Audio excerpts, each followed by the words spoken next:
Is Ifan from the Strategic Day Trader, and this is your market wrap for December 18th, 2019. SPY pretty much flat here.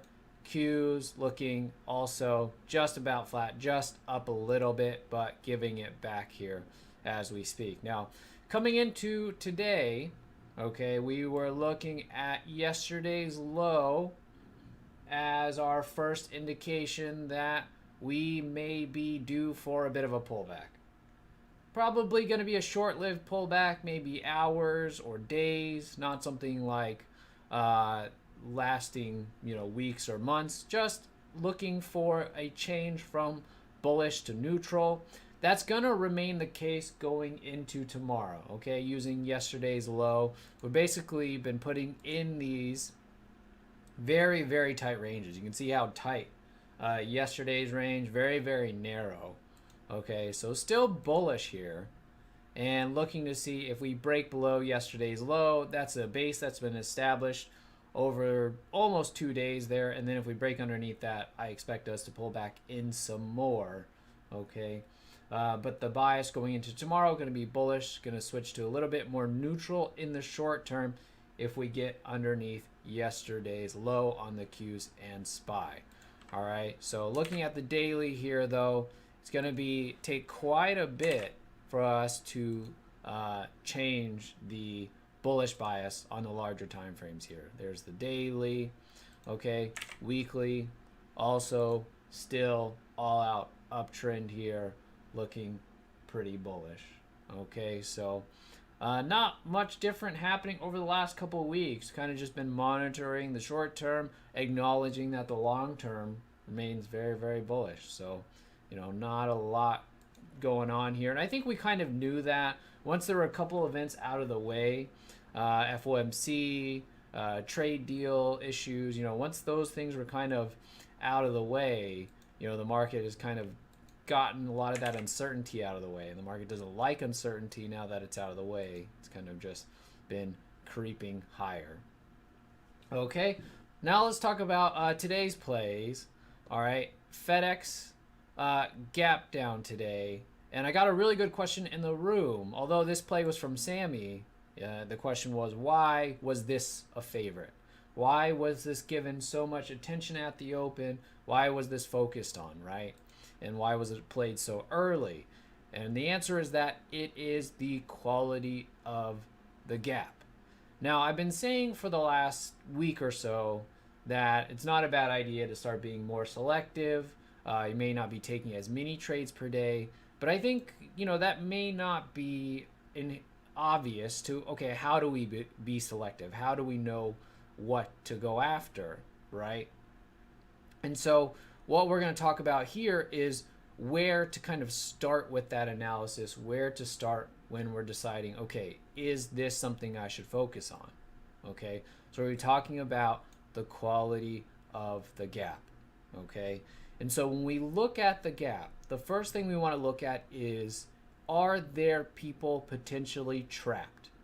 Is this gap surprising the most recent players, right? So if we look at what this has been doing on the daily, it has been moving up.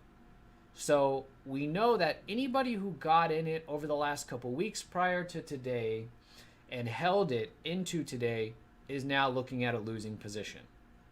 Okay, so if that's the case, what should they have to do? They need to sell. They should want to get out of that losing position before it gets worse. So not only is there shock value, but it's also clearing some very distinct support. Okay, so whether you played it initially as a 1 minute high-low, right, just as a stop at the top of the 1 minute and an entry underneath, okay, or on the play that Sammy gave, which was underneath this bottoming tail here as it did a retracement play and then rolled over, right? This is what you're looking for, starting with the larger time frame, starting with the quality of the gap. Okay, this is a pretty good gap. I think probably the best gap we've gotten all week, even though, yeah, we're only a couple days in here, but one of the better gaps, that we got. Now, I also want to bring your attention to this play from Friday, okay, which is this PPL. Now, if we do the same kind of assessment here, right, and we're not even talking about the full gaps rating analysis, just a couple criteria here. Is it clearing resistance? Is it going against the last few days, the recent trend, right? Is it a good opportunity? Are there potentially people trapped, right? This has been selling off, digging deeper back into the support before gapping up and clearing the resistance, right? And if you were in the room on Friday, you know that this was actually called twice on Friday. I called it first at the open. Both plays were winners. First, we played it at the open, and then James also called it later in the day after this pullback, right? And pretty much held it till the end of the day. Now, why would that be such a focus for us, right? And that's because of the quality of the gap. Okay, the quality of the gap. And so if you've taken TPM, if you've taken the turnaround trader formula, you know what the 5 criteria are to determine what tier gap it is, right? And so how aggressive should you be in playing it? Okay, so I know I've been saying for the last week or so, not a bad time to start being more selective. Okay, if you take less plays now, right? So what should be the process about being more selective, right? And that should be, in my opinion, starting with the quality of the gap. Okay, is there gonna be other time frame players, swing traders, not just your daily market maker, your daily kind of day traders? Are there gonna be people from other time frames getting involved in this, right? And that's why you get so much volume on these days. That's why you get such much bigger bars on these days, right? Is because of the gap, right?